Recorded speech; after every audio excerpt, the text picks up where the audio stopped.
there a time frame or anything as yet? No. I mean, we're committed to fully engage with the NEB. We have the same information that you would have if you look at the NEB website. The cabinet appointed new NEB members. The NEB has appointed them to an energy use panel. They have sort of the right legal term, but all previous decisions have been nullified, and we're waiting to hear when our application will be deemed complete, and we look forward to resuming the public engagement process whenever it may be. And one question is the capacity of the St. John's refinery to refine the type of product that they'll be receiving. Can you just address that more specifically, please? Sure, I don't have the exact numbers, but they have been receiving Western crude for many, many years. They receive it by train today. And I mean, this fluctuates as the world market fluctuates. So they have the capacity to refine the product that will be in the pipeline. And as Steve said, there's over 40 types of crude that will be carried into the pipe. So, and I'm not an engineer or chemical engineer or petrochemical expert, but they use various mix in the refinery process. And so they have the capacity to take our product. And like I say, they subscribe a minimum of 50,000 barrels per day on the project.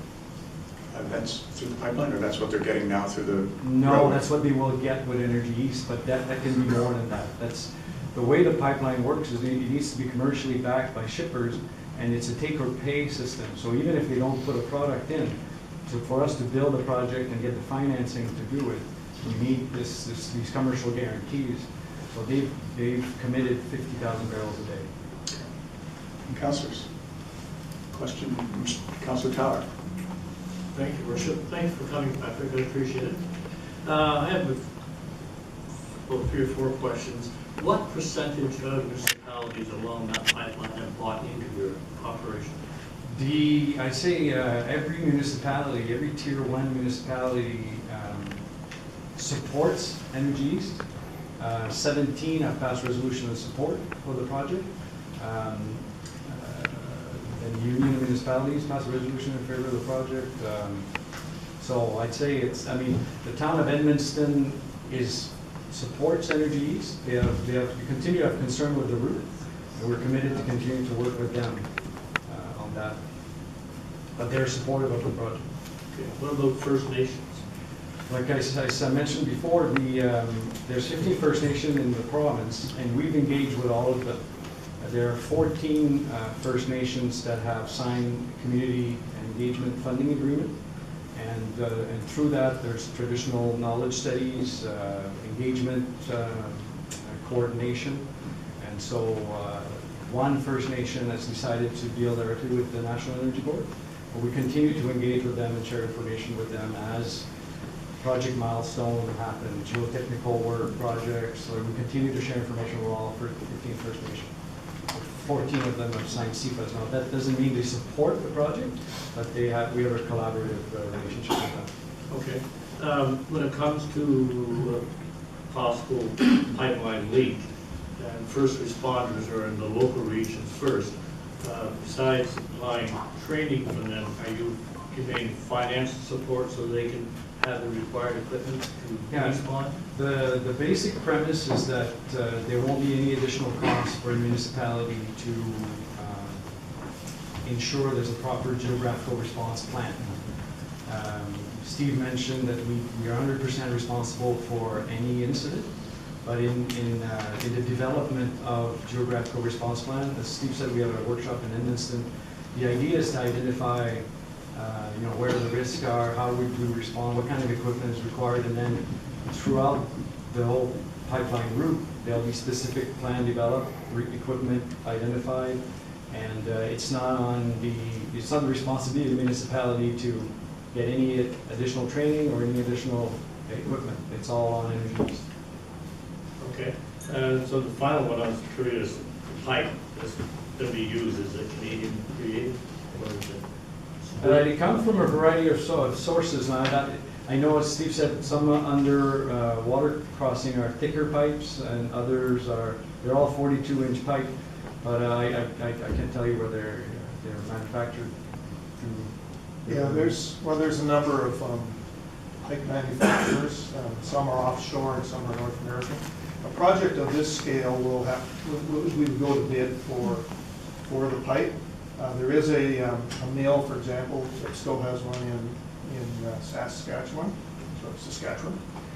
and it may or may not be able to supply all the pipe. And so, because if you follow the news, you realize there's a number of other projects also on books too.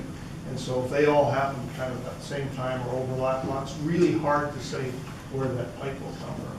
But certainly, with most of the things that we do on the pipeline construction and acquisition side, we really do have some very, very strong commitments to trying to involve local sources or Canadian sources, and wherever possible, we certainly do. It's just too early to make a statement of where that would come from. But so just to add to Steve, like in the request for proposal process, there'll be a lot of weight to community based firms and also First Nation involvement. And we've already announced some contracts with GE Canada for pumps at our pump stations, ABB in Canada for various electrical components. Like I say, we've worked already with some New Brunswick suppliers on various aspects of the project. And our commitment will be to ensure the deployment of a supply chain that links with local suppliers.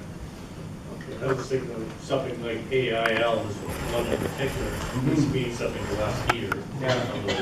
Also in Ontario. Early on in 2014, the province had organized a trade mission in Alberta that was already happening. And we took this opportunity to bring some of those members. I believe AIL was part of that as well. But there was, I think, a couple of dozen New Brunswick businesses, and we introduced them to our supply chain and you know, how can you become a supplier for TransCanada? Okay, thank you. Councillor Fisher. I have a couple of questions. You had mentioned that there would be 261 permanent jobs created, but that was both indirect and direct. So I was wondering if you could just give me an example of what you mean by indirect, and if you could tell me how many of those 261 would be direct jobs. I think it's in the fact sheet that's in your kit. I think it's about 100. 100 and, yeah, I hate to throw a number, but it's in the kit.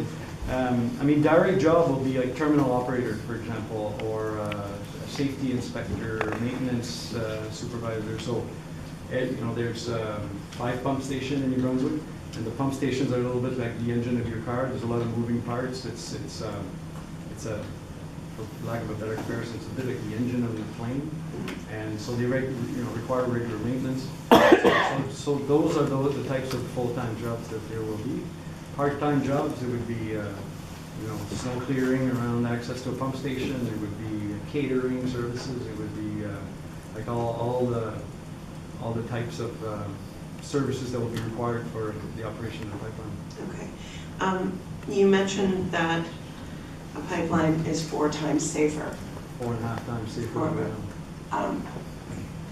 It's 1,500 rail cars per day. That's the equivalent of energy. So can you explain to me why it's safer to pump all of that bitumen through a pipe? Why is bigger safer? I don't think bigger is safer. I think it's just a comparison of the capacity of Energy East. If it was on rail, it would be 1,500 rail cars. So there could be the possibility of more derailments or spills, but they would be smaller, whereas maybe there would be one incident with the pipeline which could be catastrophic. Well, again, the safety record of the pipeline industry is very strong. Steve? Typically, pipeline-related leaks and spills are quite small when they have occurred. If we look at, for example, our Keystone pipeline, we had a number of them during their first operating phase, and they were largely confined to the existing pump stations, which are all designed to capture it. And so because there was some fittings and valves and assemblies in those pump stations, there was one area that had an issue and resulted in the leaks. Those leaks were actually quite small. I don't have the exact numbers, but I think they were down like 100 liters or less typically. And some were even smaller than that. They were just small leaks. In our reporting process, so we report them all. So that's why you can see them out there if you want to search for those. Okay, thank you. Councillor Black? What percentage of the unrefined bitumen would stay in Canada to be turned into refining dollars or refining jobs? Would a lot of that crude immediately go overseas, or would it actually stay in the province and in Canada to be refined? Well, the three eastern refineries, so Montreal, Quebec City, and St. John, have asked to be connected to the pipeline. So they're, they will take some. Irving Oil announced a minimum of 50,000 barrels a day. It's really up to world markets. It's like all the refineries need to receive, raw products to turn into, the product that we use every day. And the St. John refinery is 300,000 barrels a day. I think the other two combined is just over 300,000 as well. And so there's about a 600,000 barrel capacity if you take all three refineries. So some is definitely destined for exportation. In markets that want more oil. And so, we use Canadian oil as opposed to oil from other countries. But I can't give you, I think refiners would want to keep sort of flexibility. Okay. So will it mean cheaper gas for Canadians? I would not want to speculate on that. No. Yeah, I didn't expect an answer to that. Is there any concern, not talking about energies particularly, but using an aging infrastructure of the pipeline that is already built to transport the oil across Canada and then to the energies pipeline?